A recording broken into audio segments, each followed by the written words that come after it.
We're on Sif Yud Ches.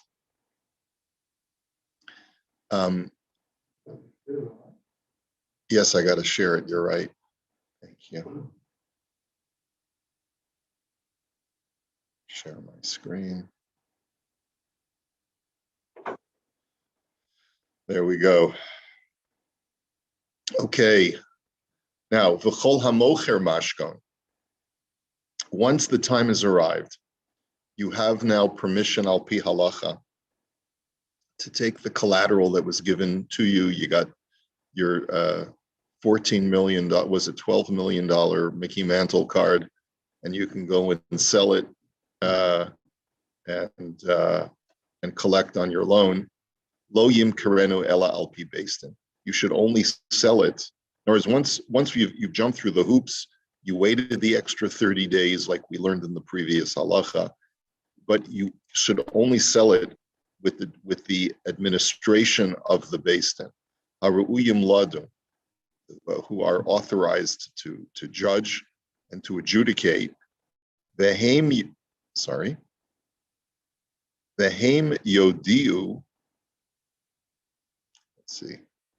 Laloive imhu be'ir shiyavo v'yiton, and they will notify the lova, and the lova sort of will have, I guess, like first rights of refusal.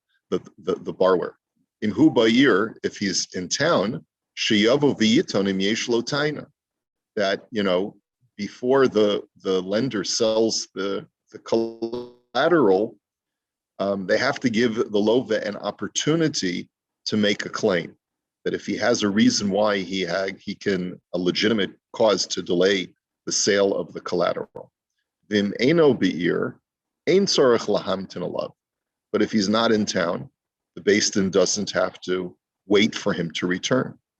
V'gam ha-Beis-Din yoshivu gimel anoshim habekiyim b'shuma. The Beis-Din should also appoint 3 separate men who are expert valuators, who can know the true valuation of the property. Sheyashumu kama hu shava. They should estimate what it's worth. V'yim karenu ba'os shuma, and they should only sell it for that price. V'imachu biyoser mehashuma hayitaron liba'alav. And if they sell it for a value that is higher than what it was originally valuated as, like that Mickey Mantle baseball card, so then that extra goes to the borrower, to the original owner. Lakach lo yimkarenu elo be'edim kidei shelo yiton halo v'shemachro biyoser mehashum. And therefore, when it's sold, it should not be sold without witnesses, so that they can testify. In other words, everything has to be documented, essentially, as what it was sold for, so that the lova has a record to see, look, how much did you get for this object? And if you got much more than what the debt was for, I want the excess. And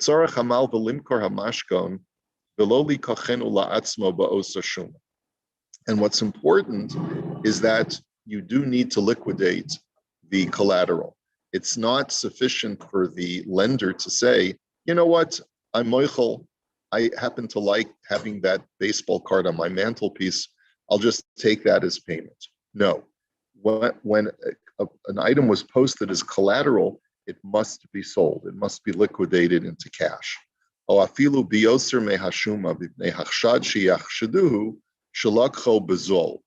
He says, and also the lender himself cannot purchase it. In other words, he can't say, well, I'll pay cash for what it's worth, and we'll let the excess go to the lova, and I'll just take my what I'm owed. Yeah. The reason is because he may be placed under suspicion that he purchased it at a discount, and it could have been sold at a higher price. So now it could be that you could mitigate this. Let's say you put it on the open market and you get 10 bids, and the lender says, I'll pay 10% more than the highest bid. That could also, that might work. The Beis-Din might allow that. The Gabbai Tzedakah Shenatal Mashkam Limisha Chayev L'Tzedakah Dino B'Mechiraso Kedin HaHedget L'Chol Davar.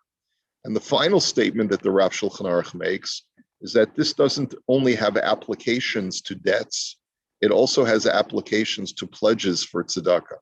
Let's say a guy made a pledge for tzedakah. He pledged $10,000 to the local Jewish institution. And now when it comes time to collect, he says, I'm sorry, I don't have the money. Well, the Gabbai says, but you made a pledge. So we have a right to seize an asset of yours in order to make good on the pledge. So give us your boat. Give us your boat that you have at the marina. Okay? So they take the boat, and now 30 days have elapsed. And now the Beis Din says, okay, you can liquidate the boat to collect the pledge. So the Gabbai Tzedakah has the same limitations as a lender, meaning that first we have to notify the owner of the boat that your boat is about to be sold. Do you have anything to say? Number one. Second, all of the liquidation has to take place with the oversight of the Beis Din, and it has to be done with expert valuators, and et cetera, et cetera.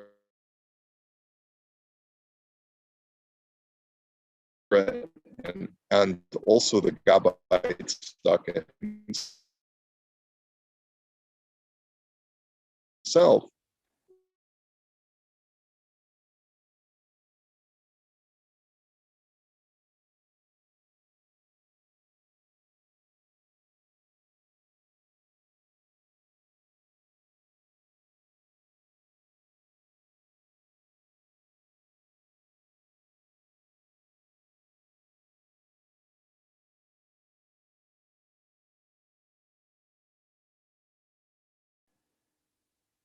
I am sorry, I don't know I lost the internet temporarily. Let me just pull everything back.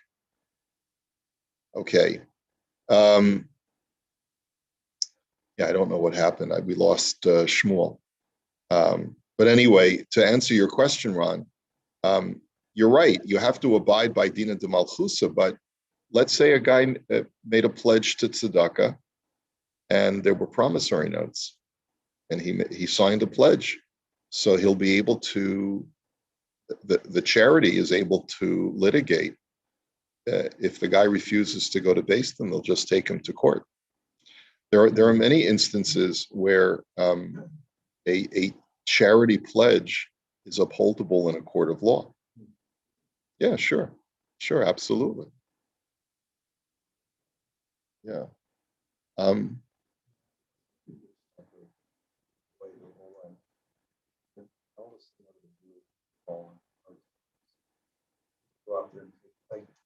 No, right. Obviously, that's some right. You know, a charity would be smart to not take a guy to court.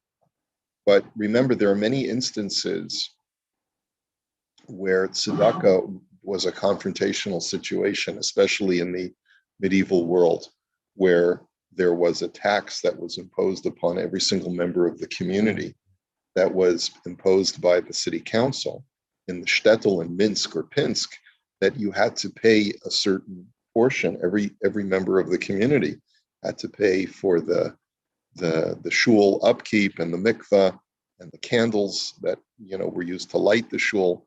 And there was a tax, and this was considered to be part of your tzedakah, even though it was compulsory. And a person says, I'm sorry, I can't afford to pay. What do you mean you can't afford to pay? Look at the silver candlesticks your wife uses to light Shabbos candles every Friday night. No, you have assets, you just don't want to part with them. And so there were many. It was a different. There were different standards back then as far as charity is concerned. But even in the modern world, you're right. If a guy has a record of being a big giver and then all of a sudden he falls on hard times, what charity is going to go after him? They'll work something out. But there are other situations, even in the modern world, where a person will make a pledge and will get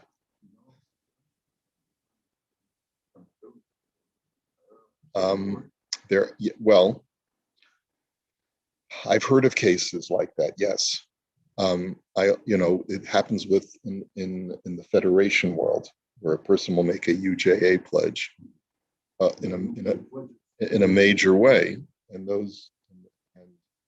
they get a tremendous amount. There is a quid pro quo. They get status in the community. They get invited to the major donor dinner and the major donor event. And then all of a sudden, the guy, no, he doesn't fall on hard times. Yeah.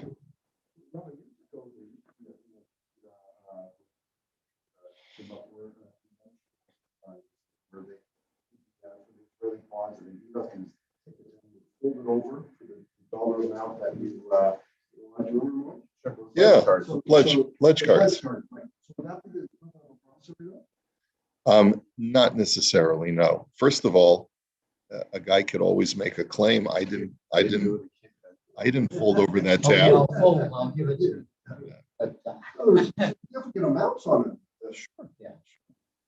But that doesn't, anything could have happened. There's no testimony in that situation, right? So I don't think that you can always throw the Hashem expects you to fulfill your pledge. You made a pledge, and it's not going to go well for you. I mean, from a religious standpoint, you can scare the guy a bit. In today's world, it's very hard to collect on a pledge that a person is recalcitrant for, but if there was a proper pledge note that was made, and this person is, let's say, a repeat offender, they make pledges, they take all of the cover that comes with that pledge, and then they don't follow up with it. Sure, you could. Look, we have people who have stiffed the shul, right? You know that, Moish. And it's got nothing to do with the fact that they don't have the money. It's got to do with the fact that, yes, let's say membership fees. Person gets seats for the high holidays, right? They pledge to pay their dues, and then they just stiff the shul. We have people. It's like almost like an illness, a mental illness that some people have, that they make pledges and then they don't follow through on them.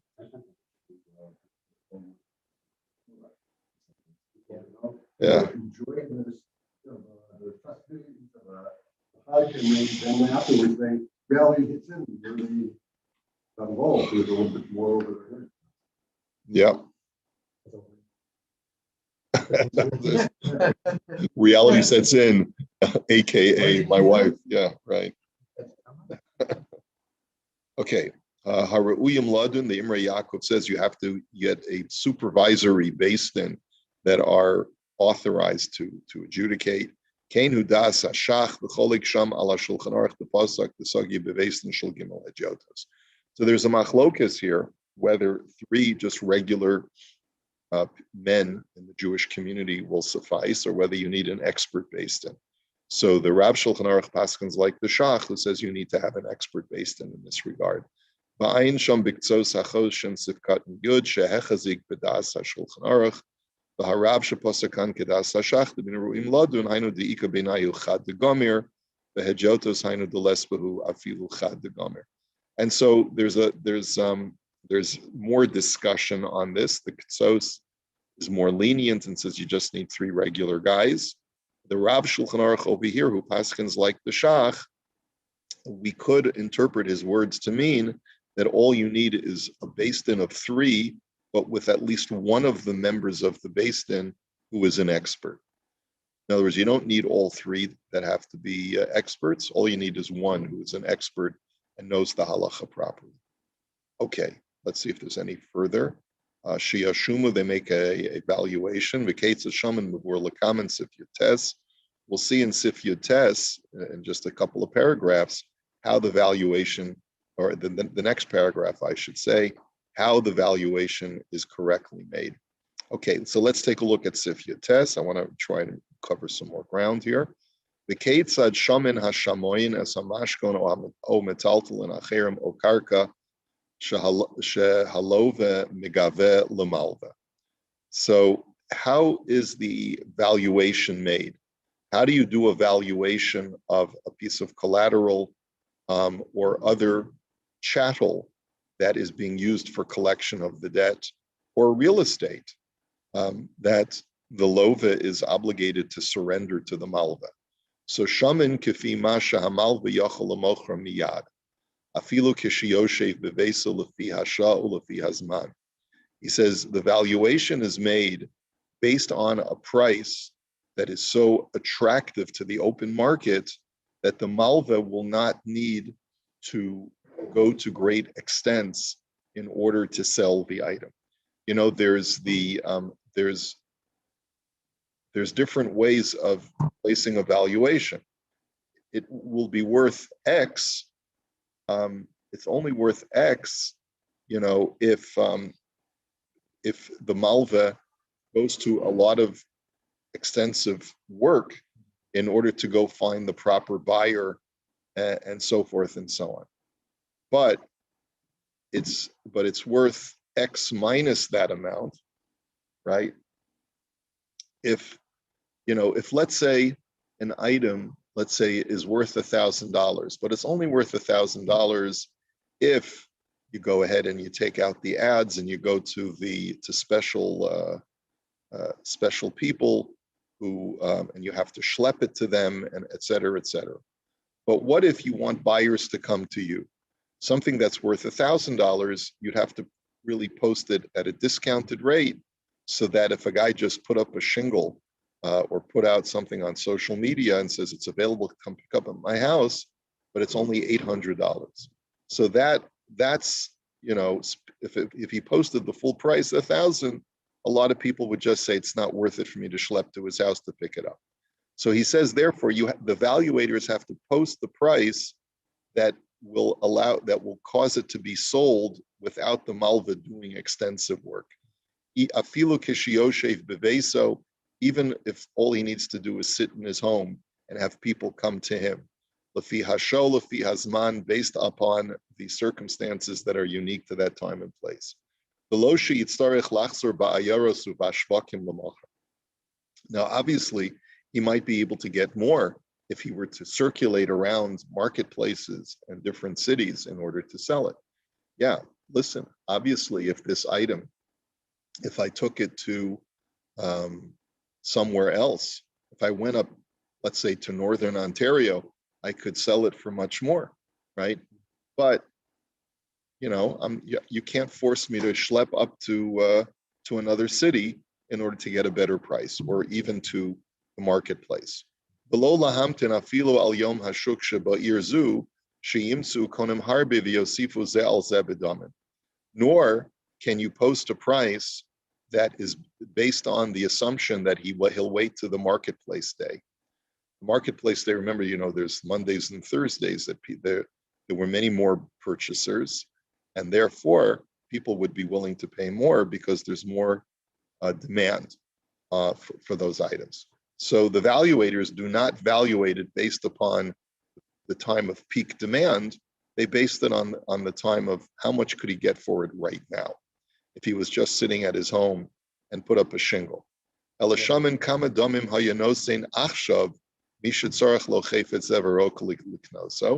But rather you based it on what it's worth right now.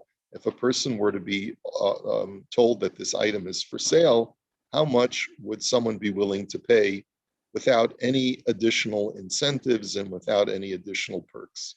And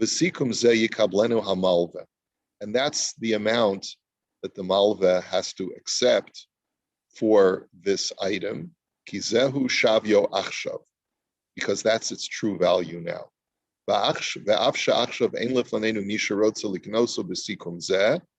says, even though, let's say, no one is available to purchase it at that amount right now, at this moment, zehu mipnei shero im dochko shel halove shemuchrach lemachro svurim heim ledochko yoser sheyimkar bezol. That could be because they know that the item is only for sale because the owner is under distress to get rid of it. And maybe that's the reason why people are not jumping to buy it, because they're hoping to get it discounted even further. So you have to be fair. On the one hand, valuate it at a price that is sufficiently low such that people will jump at the price.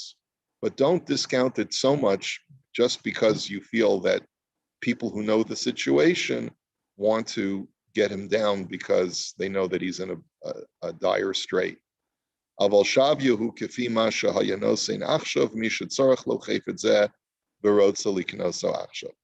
Basically, you evaluate it on what it's worth right now. Without also, we should point out that let's say a guy is going to sell his lawnmower in order to pay off the debt. Well, perhaps with a little bit better maintenance, with a new coat of paint, or whatever needs to be done to get it up to a higher price, you could fetch a better price for it. But no, that's not the Malva's obligation. They look at it, what it's worth right now as is. What would someone be willing to pay who needs such an item? And that's the basis of the valuation.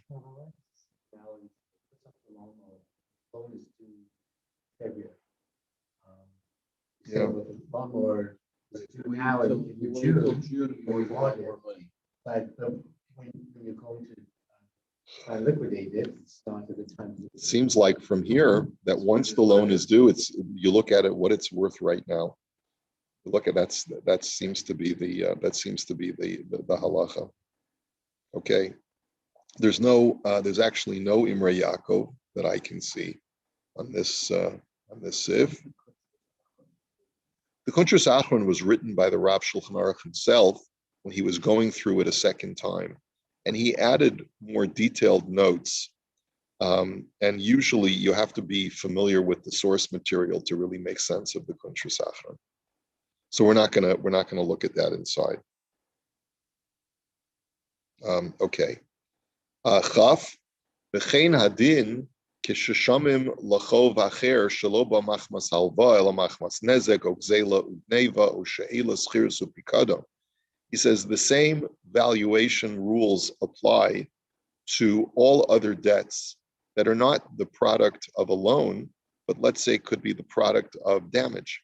In other words, let's say I caused you injury, I caused you damage to your body or to your property, and the Beis Din decides that I owe you a certain amount of money as a result, and you don't have the wherewithal to pay in cash, so we'll have to assess your property. And the same thing is true with Gzeil or Gneva, if I've stolen from you, or if I borrowed something from you and it broke and I have to pay you back now with a replacement. Or schirus upikadon, or let's say I hired you and you did work for me, or now I claim I can't pay you. Or pikadon, it applies to the laws of pikadon. If you left something with me for safekeeping and it got destroyed, and I have to make good on my shmira, on my commitment to watch it for you. Ve'ein chiluk beinehem ela le'inyan. He says, so there's no distinction between loans and all of the other things that we mentioned, except for the following. Shim yesh lo ma'os l'loive shetzarach litno l'malva v'lo lefaro b'metaltalin aval metaltalin. He says, when it comes to loans, if the lova has what we call mizuman, if the lova has cash, he's obligated to pay back with cash. When you borrow cash, you are obligated to pay back with cash. Aval b'chov acher b'nesek b'chayotze b'gzelo v'gneva im ein hagzelo agneva kayemes al das or al derech sheyitain al das sheyizbor behilchos gzela rishai lefaro b'metaltalin.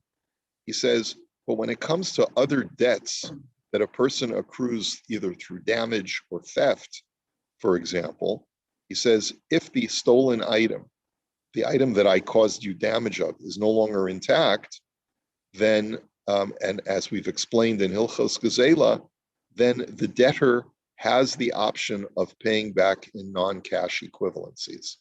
Okay, afilu yesh lomos, even if he has cash, there is no obligation for a person to, I can pay you back in feathers if I want. If I have a factory and I'm a feather manufacturer and I want to pay you back, or if I have, let's say, Moish, you have a warehouse full of, let's say, you have a surplus of certain merchandise that it's easier for you to use that for payment than let's say cash. You have a right to say to someone that you owe money to, not based on a loan, but based on some other pretext, that you can pay them back in merchandise instead. Vafilu metaltalin gruim kamosubin, he says, and even if it's a very cheap commodity, which the Gemara calls bran, subin is bran. In other words, there are many different qualities of grain. The lowest quality of grain product is the bran right. People pay a lot of money for bran today, but back in the times, yeah, it's worth it. But back in the times of the Gemara, they didn't know about fiber. They didn't know about the value of regularity and of right. And so people thought that a bran was almost worth nothing. But if you have a ton of bran, right, then it has value. It's just that it's cumbersome to use that as a cash equivalent, because you have to have like a truckload of it to pay back a debt. But halachically, you are allowed to pay back the guy a debt with a truckload of bran if you owe him, as long as it's equivalent to the amount that you owe him for any debt that is accrued other than through a loan.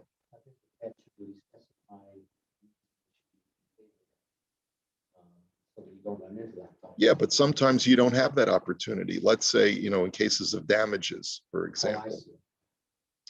So someone broke your window or something like that. Yeah. So if I broke your window and it was unintentional, and you say, well, you got to pay for the window. So you say, well, al pi halacha, I have a right to pay you with widgets. I don't have to give you cash. Okay. Rak sheyashumu osan al das shenizboer. Yeah.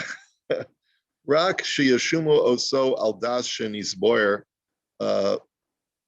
levad. Oh, okay. So he says, as is explained in Hilchos Gezela, levad schiras poalim.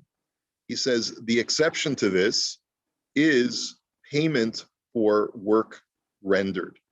In other words, when you pay your laborers, he says shechayev limkor metaltalim ba'atzmo imein lomos b'lifor lepol b'mizumanim. When you pay an employee, you're obligated to pay in cash. So loans have to be paid back in cash. All other debts, except payment of wages, can be done with cash equivalent, but payment of wages to someone who you hire, that has to be paid in cash as well. Unless you negotiate, you can negotiate. But let's say all the employer has is merchandise. He doesn't have cash. So it is the employer's obligation to liquidate the merchandise himself and come up with the cash, because an employee is entitled to cash.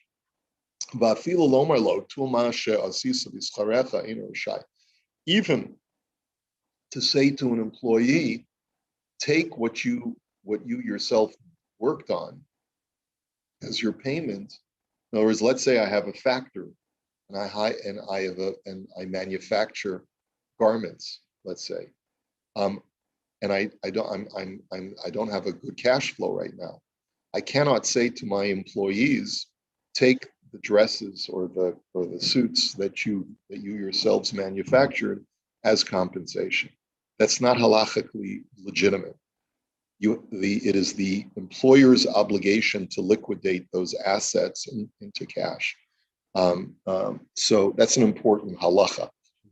Now there are times, unless they're willing to accept it, So let's take a look at the Imrei Yaakov on this. In other words, there are labor laws, that we've seen all along, and this is one of those labor laws that you have to make sure that your employees are paid with mezuman, with liquid cash, because that's what they're expecting at the end of the week or the end of the month, in their paycheck. Okay. So the Imrei Yaakov says, she'ela schiras upikadon, when it comes to things that you may have borrowed or you owe people money for their wages, or something was left with you for safekeeping. In cases where you've lost an item, you have to give it back to the owner. And let's say something was left with you for safekeeping and you lost it. Then you have to replace it, but you can replace it with merchandise. You don't have to replace it with cash. The Hilchos Gezela, the laws of theft, which we already studied before in Siman Zion. And then we'll do this Imrei Yaakov and Mirtz Hashem tomorrow. We'll continue. Okay, so we'll hold it here for today. And we'll see you Mirtz Hashem tomorrow.